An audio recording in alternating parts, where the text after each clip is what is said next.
What's up, everybody? Welcome to the Park Church Podcast. I'm your host, James Lapine. I'm so glad that you guys are here with us today. Here's what we do on this show. We talk with well-known authors, leaders, thinkers, etc.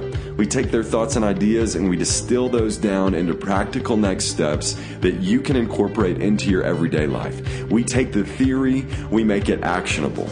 Our guest on today's episode is Mark DeYmaz. Mark is a friend of mine. He's a recognized leader in the multi-ethnic church movement. He planted a church in Central Arkansas called the Mosaic Church of Central Arkansas. That was in 2001. He continues to serve as their directional leader. Today, he's written 5 books on this topic of multi-ethnic churches, including Building a Healthy Multi-Ethnic Church. That was chosen as a finalist for a Christianity Today Book of the Year award. So he's an excellent author, excellent speaker. Really appreciate the voice that he is as we think about how does the church pursue a multi-ethnic congregation. So here are a few of the things that we talked about on the show. We talk about why the Apostle Paul got jailed for preaching against racism. We talk about, Mark answers the question, if a church isn't intentionally seeking to be multi-ethnic, is that church acting unbiblically? We talk about what advice he'd give to a pastor of a large homogenous church who desires to become multi-ethnic. And we talk about the biggest obstacles that he's overcome while he's been building and leading a multi-ethnic church. So I think you're really going to like the show. We mention a lot of resources. They're all really helpful. You can always find those at parkchurchdenver.org/podcast. And there, just click on Mark DeYmaz's name, and that'll take you to the episode page where you can find all the resources that we discuss. If you liked today's episode, if you've liked previous episodes, I'd ask you to do 2 things. Hop into iTunes, click the subscribe button so that you get notified when new shows come out. And then while you're in there, rate and review us. That's just going to help other people find the show. So if you're enjoying it, you want other people to know about it, that's a great, simple way for you to make that happen. Okay, that's all I got for you guys. Let's jump right into this episode with Mark DeYmaz. Hey, Mark, welcome to the show. Yeah, great to be with you, James. Yeah, we're excited to have you on today. Really excited for our people to hear from you on building and leading healthy multi-ethnic churches. I want to start off with a quote that I've heard you say often. I guess it's a question that you ask often. You say, if the kingdom of heaven isn't segregated, why on earth is the church? Would you unpack that concept for us? Yeah, James. Well, it's great to be with you again and to your listeners today. That is a fundamental question that I began to ask myself in the late 90s here in Little Rock, Arkansas, working in a tremendous church that I was at here, but otherwise systemically segregated by race and class. And I began to reflect, as the question says, if the kingdom of heaven's not segregated, why on earth is the church? And that is really a fundamental question that then if you have the passion, and I believe we should, particularly as pastors and ministry leaders today, to explore the answer to that, what you find is that that there's multiple reasons for that, but ultimately it takes you into the New Testament to recognize that every church in the New Testament outside of Jerusalem was what we would call today multi-ethnic. It was believing Jews and Gentiles walking, working, and worshiping God together as one. And this provided the credible message. It fanned the flames of a credible gospel into a diverse society, that the gospel, the local church, the kingdom of God, was not just for one kind of person or one demographic group. It was for everyone. And this gave the credibility in that society to advance the message. And this is very little of this is understood still today in the broader evangelical church, although over the last 15 to 20 years, we've made great strides in terms of helping people to understand this. So the fact is, when we die and when in the eschatological, kingdom of God, when it's all said and done, there's not going to be, the blacks on one side, the whites on another side, the Hispanics, Asians, what have you, rich and poor. We will all be there, as it says in Revelation 7:9, worshiping God together as one. And in Revelation 7:9, it says every nation, tribe, people, and tongue. So they're still distinctive, and yet we're one. And this is exactly what Christ prayed on the night before he died, that we would be one so that the world would know God's love and believe. That's awesome. Yeah, a lot of what you're talking about there I was reading in your book, which I bought as Ethnic Blends. You wrote this with Harry Lee. You told me before we got on the call here that that's been repackaged now as Leading a Healthy Multi-Ethnic Church. So I just want to go ahead and recommend that to anybody who's listening. Pick up that book and read it. It's unbelievably helpful as you think about seeing this kingdom vision realized here on earth. I'd love to jump into, you discuss the churches of the New Testament churches of Ephesus and Antioch in particular in that book. Can you tell us a little bit more about what these churches probably looked like and that biblical mandate to have multi-ethnic churches?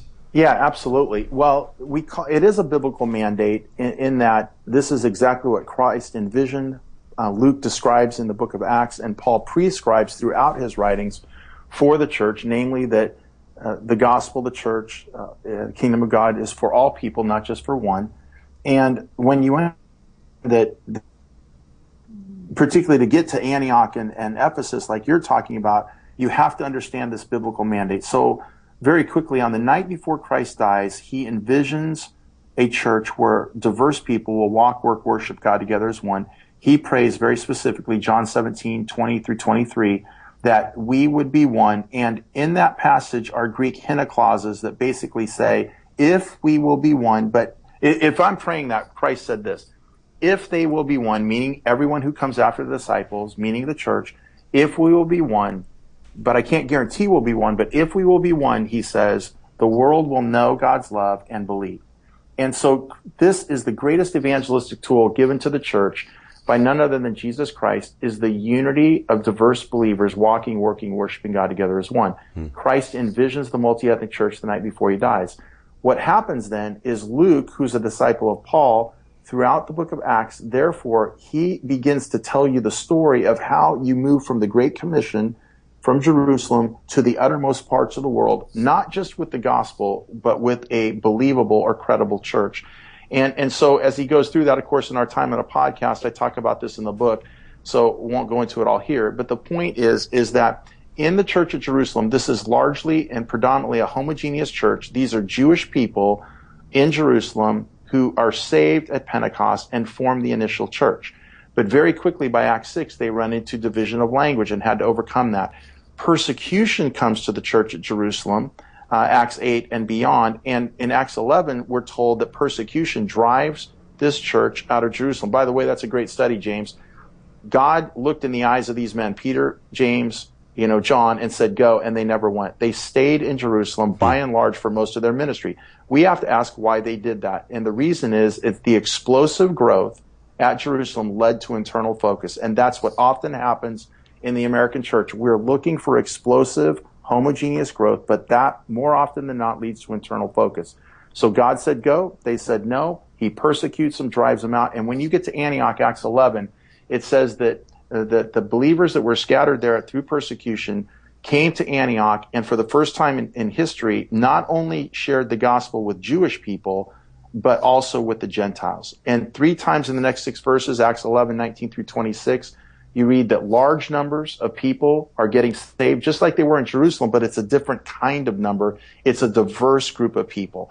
And therefore, this church becomes the first church to willingly send missionaries to the world. It's the first church to take up a collection for the poor. Acts 11:27 and following of the prophet Agabus. Why does this church, not Jerusalem, send missionaries to the world? Why does this church, not Jerusalem, take up a collection for the poor when faced with famine? Why? It's because when your church is healthy and multi-ethnic, which I, of course, include economic diversity, mission is not a program, it is who you are. It's not organizational, it's organic. It flows from the very heart of the people who know the diverse people of a society, therefore care for it. So Antioch develops as an intentional multi-ethnic church plant by scattered believers through persecution in Jerusalem, and sends its missionaries, Paul and Barnabas, of course, Acts 13:1, lists the pastors of the church at Antioch by ethnicity. 2 are from Africa, 1 from Asia Minor, 1 from the Middle East, 1 from the Mediterranean. And this is where Luke is describing the development of the church from a single focus on one specific people group, Jews, Acts 2 through 4, to the uttermost parts of the world by the time, at the end, Paul is before the Roman government. All that's to say is that ultimately that takes you to the writings of Paul, in Ephesians, and of course the book of Romans, Galatians, Colossians, they all have the same message. It's the same man with the same message for the church. Wherever he goes, of course, applied in different contexts. And the church at Ephesus is a multi-ethnic church, started that way as Paul started all his churches, speaking first to the Jews, then to the Gentiles. Acts 19 shows that. It develops as a multi-ethnic church. And the bottom line is, at Ephesus, like in the churches of Galatia, even in the church at Rome, Paul is having to advocate for what you could simply call the gospel of Gentile inclusion.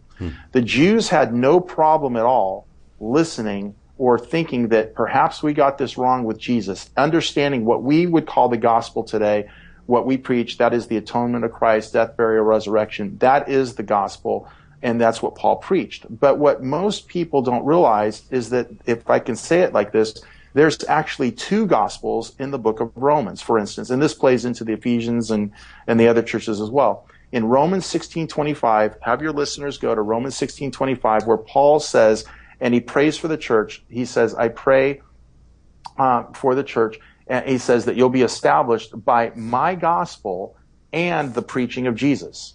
That's what he says. He says, my gospel. And that's not the preaching of Jesus. That's what's connected by and. What is Paul's gospel? Ephesians 3, verse 6. It's essentially Gentile inclusion, that the gospel of Jesus Christ, what I like to call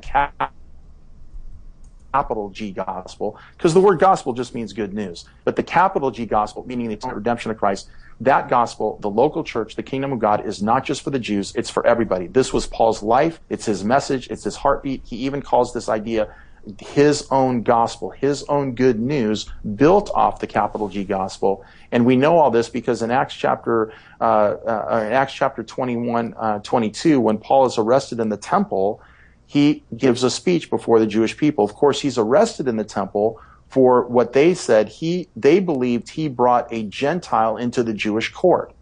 And if I could, this is the equivalent of a church in the racist history of America. Somebody bringing a black man into a white church, and the people threw a fit. And that's what he did. And so he brings up and he speaks on the steps. He shares his story, shares the gospel, and he gets to a point in Acts 22, verse 21, and he says this, and then he said to me, meaning Jesus, he said, and then he said to me, get up and go, for I'm sending you far away to the Gentiles. The very next verse, James, in Acts 22, 21, it says this, and they listened to him up until this statement. And then they said, away with him, he's not fit to live. This is the exact reason Paul ends up in a Roman prison, not for preaching the capital G gospel, the atonement and resurrection of Christ, redemption through Christ. He is arrested specifically and ends up in a Roman prison for preaching the gospel of Gentile inclusion, what he calls his gospel, Romans 16:25, which is spoken to in the church at Ephesus, in Ephesians chapter 3, verses 2 through 6, etc. So in the book of Ephesians, and I'll finish here, the theme of the book is the unity of the church for the sake of the gospel. And in chapter 1, it's our individual unity with God through faith in Christ. Chapters 2 and 3, the unity of Jews and Gentiles across the divisions and distinctions of this world that so often and otherwise divide. Chapters 4, 5, into early 6, how do you actually live this out in the church? We are one body, one Lord, one faith, one baptism. Not only do we, and we have to live in that, we have to be humble, patient, forgiving, forbearing with one another, love, Ephesians 4, 1 through 3. And ultimately he gets to Ephesians 6 when he says, now look, it's going to be extremely difficult because the devil wants to divide you along the lines of flesh and blood, which is essentially the color of a man's skin and the cultural heritage of a person. Right. What else is flesh and blood? That's what it is in that context. And he says, and this is a scheme of the devil, essentially to divide and conquer us along the lines of color and culture. And if he can do that, then what happens is it weakens the credibility of our message of God's love for all people. And that's exactly where the 20th century church ended up in its drive for homogeneous numbers, large churches filled with people who look just like us, who believe just like us, who think just like us, who act just like us. And what that's done, yes, it led to a lot of people going to church, but on the backside, now that the country is becoming more increasingly diverse, the unintended consequence is that our message is no longer believable. We preach a message of God's love for all people from otherwise systemically segregated churches. And it's undermined the credibility of that capital G gospel. That's what the local church needs to recover today. It's nothing new. It is a reformative movement back to the first century. Preach it. That's awesome. That's unbelievably relevant to where we're at right now. We're heading back into the book of Acts this fall. So to get all of that background information is going to be really, really great for our listeners. So I appreciate that. We're also seeing just movements across the country where we're feeling the racial tensions and we're seeing people longing for racial reconciliation. So I really appreciate your words there as well. You mentioned that doing this, that trying to both build and grow a multi-ethnic church is not easy. It's going to be very difficult. Could you share 2 or 3 of the main obstacles that you've had to overcome while doing that in Central Arkansas, and how you overcame those obstacles? Yeah, in fact, that entire book you mentioned, Leading a Healthy Multi-Ethnic Church, formerly Ethnic Blends, is an entire book devoted to 7 common challenges and how to be overcome. Of course, there's personal challenges. You got friends and friendship and people that just don't get it. They don't understand it. They're like, why do you want to keep talking about this race stuff? Can't we just go on? So we found that we lost a lot of friendships and relationships. This is common. There's theological challenges because as I had one seminary professor tell me about 10, 12 years ago, he said to me, because he heard me talking, he goes, you got to be careful changing hundreds of years of ecclesiology on what you're saying. And I said, I'm not trying to change anybody's ecclesiology. I'm just preaching. Show me in the Word. I'm making a theological argument and show me if I'm wrong. Hey, I'll be the first to admit I'm wrong. But to date, after 15 years of preaching this, multiple books, the argument is solid exegetically. And the reason I say that is because when pastors and ministry leaders wade into these waters, you can't do this because of political correctness, the fact that Barack Obama is biracial and somehow represents the changing face of America, right. Not because of changing demographics. All that's well and good. But this is rooted in strong theology, all for the sake of the gospel. And pastors and ministry leaders wading into these waters need to not only for themselves, first of all, immerse themselves in the New Testament theological understanding, mandate, etc., but in order to answer the questions from a theological standpoint when you get pushback. So there's theological challenges. Of course, there's cross-cultural relationship challenges or relational challenges, I say. So we have to, particularly as white people and majority culture of these years, position ourselves in a posture of learning, of listening to people of color, our brothers and sisters, particularly to the pains of the past, etc., and to come into touch with that. And so that's not so much a give and take. That's a simply being humble and listening and learning and building those relationships long-term over time that leads to transparency and trust, cross-cultural competence. So we have to get out of our otherwise homogenous type of relationships to intentionally, who are we having lunch with on Friday? Who's going to the lake with us? Who are we, spending time with after church, going to a meal? Building an intentional relational network that is diverse so you can listen, learn, and ultimately be a part of the solution, not a problem. These are just a few, and the entire book is devoted to those types of challenges and overcoming obstacles. But let me just say this too, James. You referenced something in transition that I think is important. Your church is going to study the book of Acts. It's awesome. One thing that's helpful to understand is who wrote Acts, which is Luke. Mm-hmm. Luke is a disciple of Paul, and Paul gave his life for the Gentile mission, which was the gospel of Gentile inclusion, as we already talked about. Mm-hmm. So it's important to read the book of Acts. Yes, you're reading from Luke, but it's really coming through the lens of Paul, and it gives you even more insight to the man Paul, to what he was about, and to what he was preaching. And also, in Jerusalem, Acts chapter 2 through 4, this is a starting point for the church, not the stopping point. The book of Acts is like there's a note played in Acts 1:8, picks up with the Great Commission, and it's like one single note. And by the end of the book, it's a large crescendo. And you have to understand that because so many pastors and ministry leaders take us to Acts chapter 2 through 4 and say, this is the church, this is the kind of church we got to be. We got to be a New Testament church, Acts 2 through 4, the church of Jerusalem. What you have to understand, that is not a stopping point. That is the starting point. And you're not a biblical New Testament church, at least till you're to Acts 11, Acts 13, even Acts 16 with the economic diversity of all the testimonies coming out of Europe as Paul gets over in the Macedonian vision. Why is it that Luke tells us of 3 testimonies? One is rich, one is poor, and one is middle class. And this is the class division. So it's important to understand all that, I think, as well. And I love the book of Acts. But those are just a couple of helpful comments as your church gets into that later on. Yeah, I appreciate that. That's really helpful. And again, leading a healthy multi-ethnic church, Mark outlines a lot of the obstacles that they've faced. He gives specific stories and how they dealt with them. So pick that up if you want to read more about what they've experienced there. Next question was going to be, what would be next steps that you'd give to a pastor of a larger homogenous church who desires to be multi-ethnic? You mentioned some things in your last answer. Who are you friends with? Who are you going to lake with? Who are you getting meals with? Any other thoughts that you want to add there? Yeah, you'll find this funny. I literally did a podcast yesterday with your old friend, your father's friend, Mike Clowers. Yeah. He asked the exact same question. Okay. And we talked about this. So great. What this is there's kind of a 2-part answer to this. And this is, again, information particularly for white majority culture people, of which I'm one. We tend to think individually, but you also have to think about collective. And this goes to a lot of the racial tensions in America. You think about Ferguson, for instance. White people tended to see what Michael Brown did as an individual act and said, well, he shouldn't have harassed the owner at the store and he shouldn't have approached the police car. But African Americans see this isn't just an isolated individual instance. This happens to their community. Hence arises Black Lives Matter.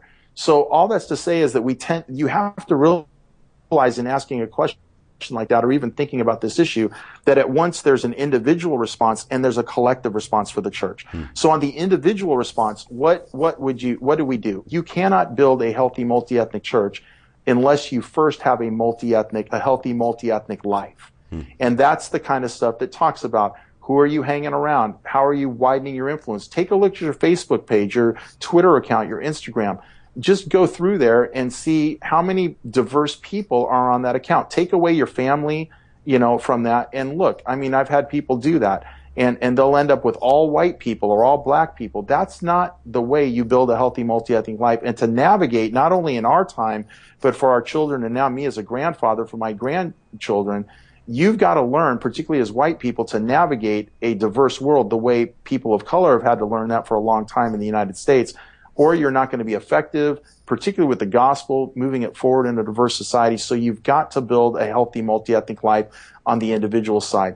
As you move towards the collective side, that's where we have a couple of resources through our national network, Mosaic's Global Network, where we have, for instance, coming out and published with the Wesleyans this October, is a resource, an 8-week daily devotional small group curriculum called Multi-Ethnic Conversations, an 8-week journey towards unity in your church. I would recommend it for your church or for anybody because you have basically 8 weeks of daily devotional, small bite-sized chunks in and around the very topic and theme we're talking about, living a multi-ethnic life, building a multi-ethnic church.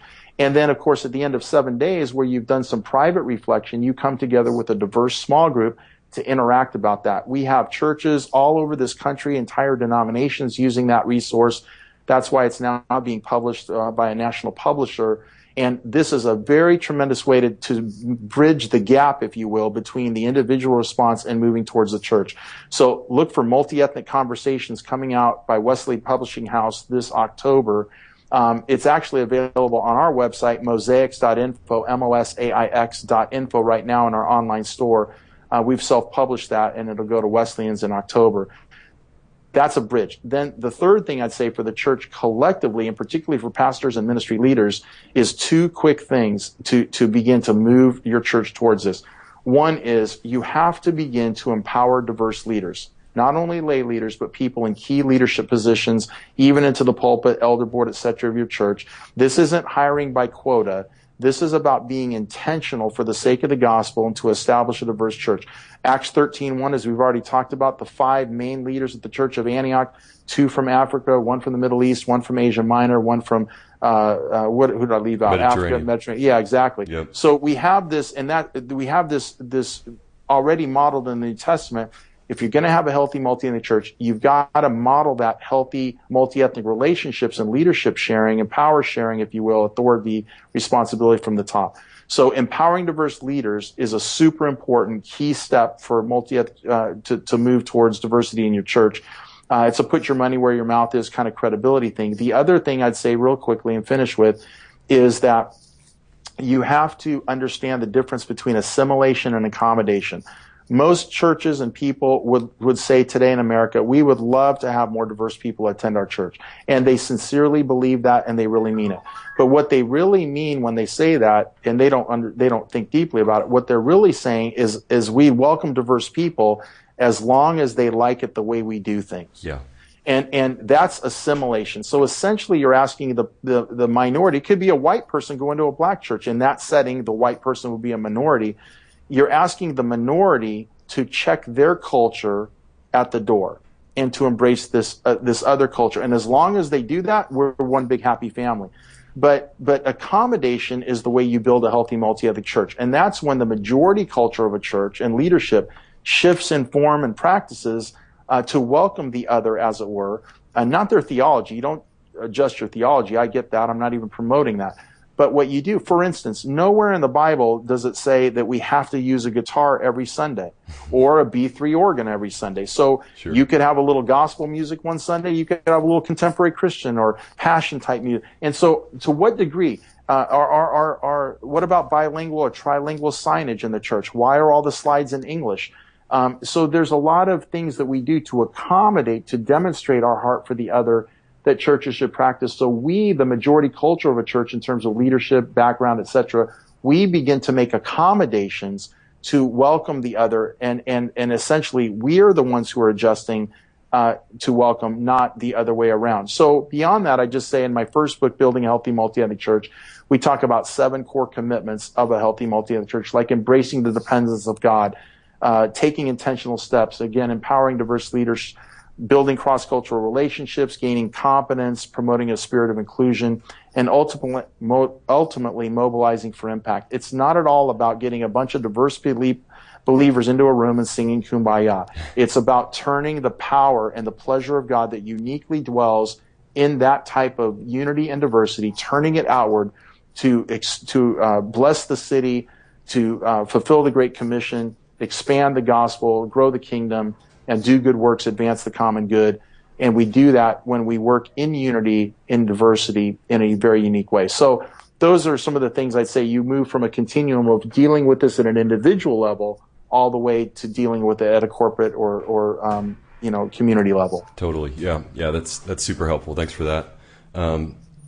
I read in the book, you say you get this question a lot. I know it's probably on people's minds, so I want to ask it just so we can deal with it here. Would you say that if a church is not purposefully and intentionally seeking to be multi-ethnic, that church is acting unbiblically? Yeah, in the early days, I'd get that question a lot, and I would always say, no, I'm not saying that, but I didn't really have a better response than that. Yeah. Here's what I've come to realize over the last 15 to 20 years. It's not that your church is not biblical or not biblical in this regard, or is biblical or not biblical in this regard. It's a matter of corporate sanctification. So what you want to think about, just like in our individual lives in terms of pursuing sanctification, I know that because of the Bible, not that I know it, the Bible says, but essentially in the wisdom of God, someday I die, and how all it works in terms of time and how, I don't know about all that. But there will be a moment in time where I see him face to face, and I will be changed into his image, which basically means I will become the perfect Mark DeYmaz. I'll never be Jesus. A lot of people get that confused. Hey, we're going to see Jesus. We're going to be just like him. I'm like, no, you're not. There's only one Jesus and you ain't him, right? But what it means is that I will be all my sin, all my imperfection, everything goes away, and I will be the perfect Mark DeYmaz, made in the image of God that he created me to be, without all the baggage of sin, etc.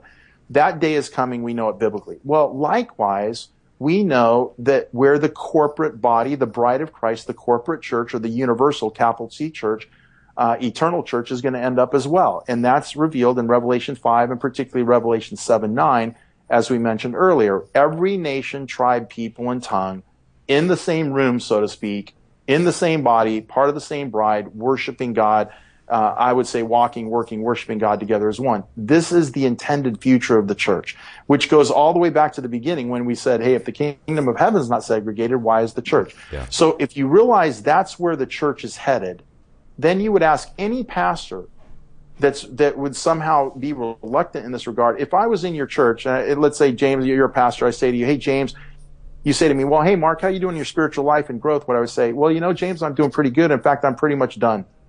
I've really come as far as I can. I've read the Bible a few times. I've learned some things. I've made some change in my life, and I'm pretty much happy the next 20, 30 years, whatever God gives me. Would you accept that as a pastor? Of course you would. You'd say, well, gosh, we're always growing and learning. That's the same thing we got to say to churches. So we're on a continuum of corporate sanctification. So it's not that you're biblical or not, you're right or wrong. It's like, where are you on this continuum at this present moment? On the one side, you got churches that want nothing to do with anyone who's not like them. And on the other side, you have Revelation 7:9. Where are you right now in that journey? And what is the next step or two that you can take in the next season of your ministry to pursue that corporate sanctification? So we talk to churches about asking some questions. What do you believe theologically about this? Get into the Word, see what we're talking about. What do you understand philosophically? Some churches are Methodist, some are Baptist. There's philosophy behind it. Maybe some are more Reformed, some are more Arminian. So in terms of philosophy, what does that mean in terms of pursuing this vision? What can you do practically? When can you do it realistically? If you just simply ask those questions every 6 to 12 months in the rhythm cycle of your church, inching your way forward, the last thing you want to do is split a church in the name of unity. And that's what you'll do if you go too quickly, trying to jump from, let's say, stage 3 to stage 10 overnight on this continuum. So the idea is to ask these questions and to continue to pursue corporate sanctification intentionally over time. One other thing I'd say about this is that we are intentional in evangelism, we are intentional with worship, we're intentional with discipleship. We do all these things with unashamedly, and we pursue them as pastoral ministry leaders and in the church, and we do it with intention. But somehow, when it comes to becoming a diverse church and reaching out to diverse people, somehow intentionality is seemingly bad, or quotas, or it's not right. And yet that's as much, if not anywhere else, I would argue it is the evangelistic strategy given to the church. It is the way God disciples us. It's how we can experience the power of worship according to Ephesians 3, the height, the depth, the length, the breadth. But here's the deal. What if I said, if you're the worship pastor, let's say, James, at your church, and I go, well, how do you do worship on Sunday, James? You go, oh man, we just show up and, we just all take a seat and we just wait for God to fall down on us, Right. I said, well, don't you have any plan? Do you have any? Oh, no, we just show up and worship. Hey, I say, well, what about evangelism? How do you tell people about Jesus? Oh man, we just walk around the streets and, as God leads, we just, somehow people get saved. You don't have a plan, you don't have a strategy. We wouldn't say that about any of these things, right? We'd laugh about that. It's ludicrous. Why would we do the same thing when it comes to unity and diversity in the church for the sake of the gospel? We should not be ashamed. It's not, Paul wasn't ashamed. And why do you say, I'm not ashamed? Why? It's the power of salvation to everyone who believes. To the Jew, yes, but also to the Gentile. And that's what the entire book of Romans is about. He's got to explain that in a diverse church at Rome. He's got to explain the gospel to bring them together. That's what he does. Oh, I wish I had time to go off about that, but I won't. Excuse me. Yeah, that's wonderful. I think the vision that you're describing there in Revelation 7:9 of what the kingdom of God will look like when we're all made new and we're with Jesus. I think people have said that's going to happen someday, and that's maybe frozen them, and they haven't been able to take any steps towards trying to see it realized here on this side of heaven. And so I think that step-by-step approach, saying where are you on the continuum, and then what can you do today to take a step closer towards that, that makes it maybe, I think people have accused this of being an over-realized eschatology. So why would you try to force something now that isn't going to ultimately happen until Jesus comes back? But I think your response of why wouldn't you try to see that realized here, and why don't you just take the first step where you are now? I think that maybe that will be helpful for people who have felt frozen. And I think absolutely, and it's a great point, and it's just such a misunderstanding of things. I think it all is summarized in that phrase, corporate sanctification. Yeah. Because we wouldn't say, well, you know what? I'm never going to know all I can about Jesus, so I'll just wait. I'll never, no matter my evangelism efforts are never going to win the entire world to Christ. So why even try? Just let him do it. You know what I'm saying? Yep. We wouldn't apply that thinking to any of these other things. And again, like we've said, why would you apply it to this? In fact, I'd make the argument it is the way to win people to Christ. It is the way to disciple, it is the way to worship. And the other thing that people get stuck on too, James, is that people will say, man, it's just too hard. Well, where in the Bible do you get a pass-on degree of difficulty? What if Jesus would have said to the Father, you want me to go down there and become a Jew and eat Jewish food and speak the language of Jews and live in a, mud hut or whatever, thatched roof? Are you kidding me? I'm God. I'm here in heaven. I'm in paradise. Why would I do that? It's too hard. Aren't we glad Jesus didn't say it's too hard, right? Some people say, well, and we admit that it's a lot easier to go, like the old phrase, birds of a feather flock together. But again, it's not about what you like. People say, well, I just like being with my own people. Well, I thought we're supposed to align the church with the vision of Christ, the vision of the New Testament, not get the church to align with our vision, right? So it's not about what you like. No pass for degree of difficulty. Nowhere in the Bible is it about what you like. And these are the kinds of disruptive thinking that we have to challenge people with, because they mean well, but you have to think deeply about what are the effects, particularly in an increasingly diverse society, of our unwillingness to do the hard thing, though it's right, and we're called to do it, of making things about what it is we like and prefer, right, our preferences and our comfort versus what we're called to do. And again, getting back to, what is natural. People say, well, it's just more natural to be with people who are like you. But, when we signed up for this Christian thing, I thought it was about living in the supernatural, right? Getting above and beyond what is otherwise natural. And so we have to challenge that kind of thinking. Yes, it's hard. It's not always what we like. It's not easy. It's not natural. But nevertheless, it's what Christ called us to. And it's what he, in fact, modeled in Philippians 2. He set aside his privilege. He set aside his position. He set aside his power to come to us so that he could give us all that, right? His privilege, his position, his power. He came to share that, as it were, to raise us up, to become joint heirs. And so he has done this himself, done the hard thing, done what was not natural, as it were, crossed cultures, took the hard road to bring others up to enjoy, to have all that he had. And that's our model, both individually and corporately. We're to do the same thing. Well, we appreciate the work that you have done and are doing, and the wisdom that you're able to share with us today. Can we do a couple rapid fire questions as we wrap up here? Sure, you bet. First one, what's your favorite TV show, movie, or book that you've read or watched recently? Oh my gosh! Well, I'm reading that book about Kennedy. That whole that series. I don't even know the title. Killing Kennedy, I guess, right? Yeah. So I'm reading that. I'm kind of fascinated with some of the insights there, what have you. When it comes to TV shows, I'm all about history. I'm actually watching a series right now that's about the English people in the 850 to 900.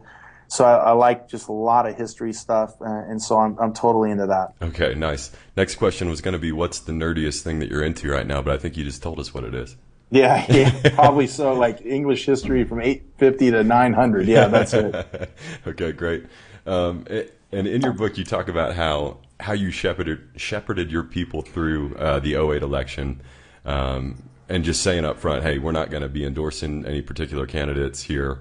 We're not going to be getting in each other's faces.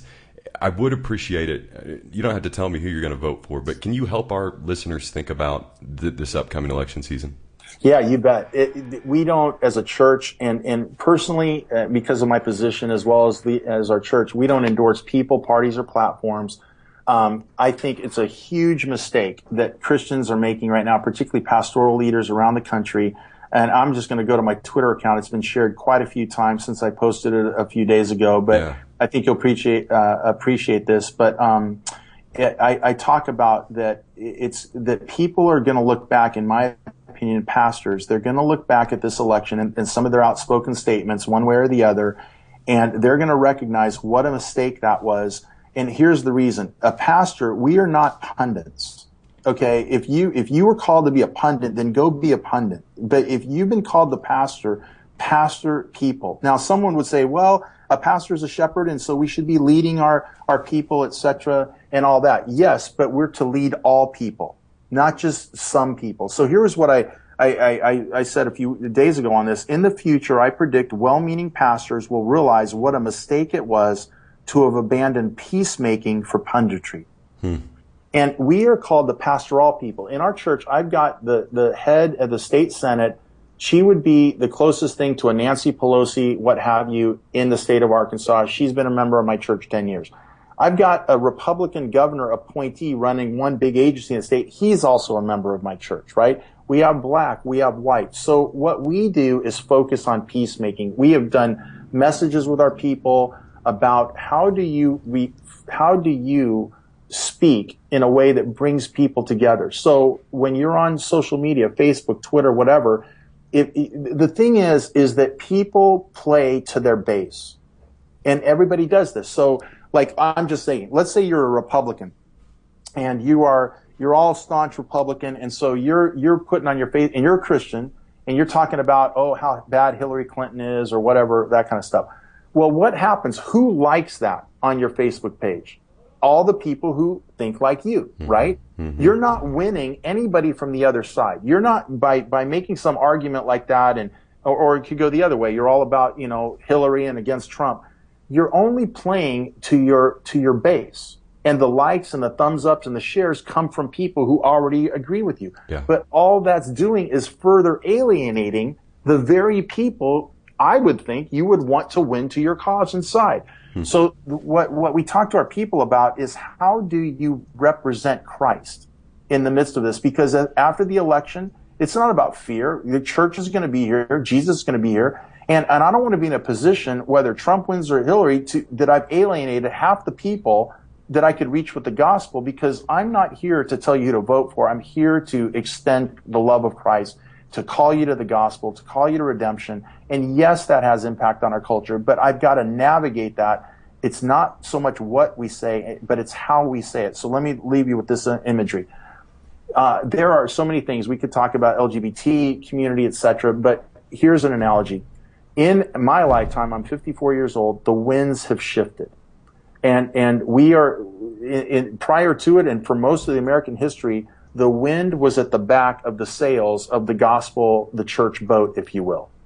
Does that make sense? Yep. So, okay, but in our lifetime, beginning in the course of the 50s and 60s and on to today, the winds have shifted. So if you think about advancing the gospel, advancing peace, being a peacemaker, no closer you can be to Jesus than being a peacemaker, Matthew 5:9. If that's our calling, that's our role, to win diverse people to Christ. So I'm not talking about black, white, although that's part of it, rich, poor. I'm just saying all the different people, Republicans, Democrats, we're here to represent Christ to all people, okay? So to move that gospel boat forward, we're now sailing into headwinds. The winds have shifted. And the boat has shifted. And in sailing, there's a maneuver called tacking. So when the wind shifts and the wind is blowing and your sailboat is now not with the wind behind it, but the wind in front of it blowing against you, the sailors, it's called tacking to the wind. It's a zigzag maneuver. There's quick movements of the sails that keep the boat going forward into headwinds. And that's what we've taught our people in different messages in the last few months. Our role is to be peacemakers, to keep the gospel advancing against the headwinds of our culture. And you can't do that by just bowing up on one side or the other, playing to your effective base, and alienating half the other people, because they're not just alienating them from you, you're alienating them from the gospel, from the church, from the kingdom of God. And at the end of the day, it's not going to be about Hillary Clinton or Bill Trump, or about Donald Trump. It's going to be about advancing the gospel in the aftermath and positioning ourselves now to be seen as those people who can bring people together, not further the painful polarization that's out there. So a lot of people would say, well, we've got to speak up. I would say this. Of course you can speak up. In America, it's your right to do that, and some would argue your responsibility. But the way you speak up, when you speak up, the timing of it, and what it is you say when you do speak up, if that is not pulling people who do not agree with you further towards your side and ultimately to Christ, then driving away, I would say don't say it. I would say that is not the way you say things today. I'll give you a perfect example. I hope this doesn't, offend anybody. I don't mean to in your church, but 30 years ago in the church on the issue of LGBT, of course it wasn't even called that back then, but you could say, God made Adam and Eve, not Adam and Steve. Yeah. And it would completely shut the conversation down. Everybody would chuckle and everybody would know what you meant, that homosexuality is sin, homosexuality is wrong. That's what you'd say. Okay. You may still believe that today, that you may have that position, homosexuality is a sin, is wrong, whatever. But I can tell you this, if you say Adam and Eve, not Adam and Steve, you have just alienated every person you'd otherwise want to win to Christ who is a practicing homosexual, struggles with it, however you want to couch it. So it's not that it would be wrong for a pastor or a church to express their beliefs, based on the Word of God and what they would believe in terms of this issue. But how you express those beliefs, are they done in a winsome way?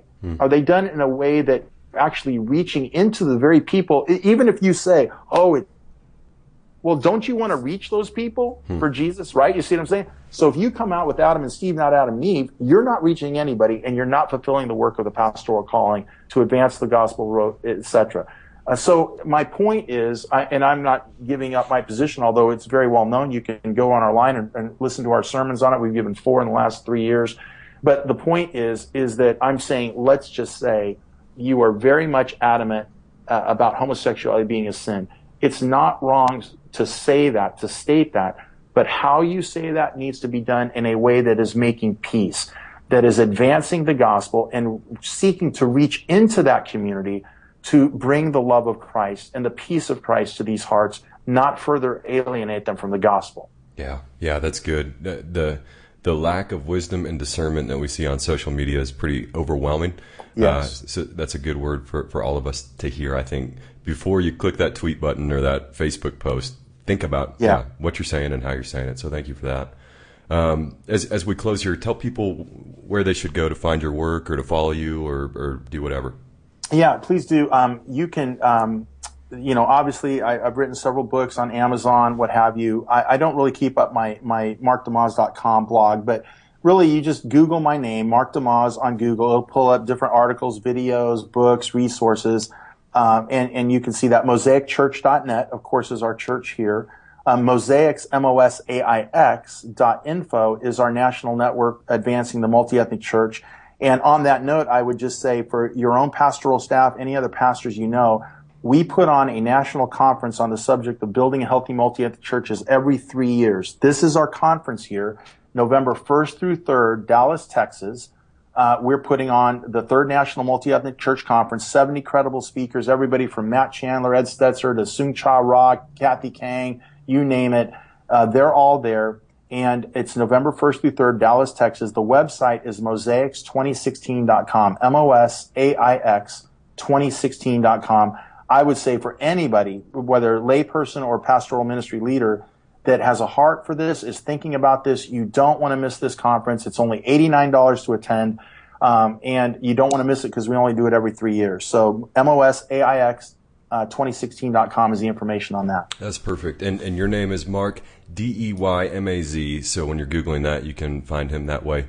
Also, we'll post everything that's been mentioned here at www.parkchurchdenver.org/podcast. When you get there, you can click on Mark's name, and there in the show notes, we'll have everything linked up so that you guys can easily find all of the resources that were mentioned here today on the show. So, Mark, thank you so much for your time. So helpful.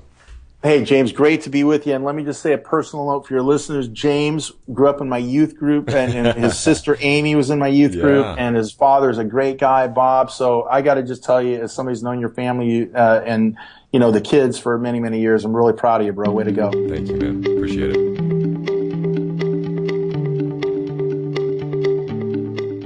Well, wasn't that a nice thing for Mark to say there at the end? Very sweet. Thank you, Mark. Appreciate it. I hope you guys enjoyed that interview. I really enjoyed it. It challenged me and encouraged me as we think about how Park Church can pursue multi-ethnicity amongst our body. So if anything stuck out to you that you want to tell me about, I'd love for you to shoot me an email at james@parkchurchdenver.org. Anything that you thought was helpful, if you disagreed with, or anything that stood out from the show, I would always love to hear your thoughts on that. Again, if you want to check out the resources that we mentioned, you can go to parkchurchdenver.org/podcast. There you click on Mark DeYmaz's name, and that'll take you to a page where you can find links to everything that we talked about today. And if you enjoyed this episode, hop into iTunes, subscribe so that you get notified when new episodes come out, and rate and review us in iTunes. That'll make it easier for other people to find this show. So if you're enjoying it and you want other people to find it, that's a great way to make that happen.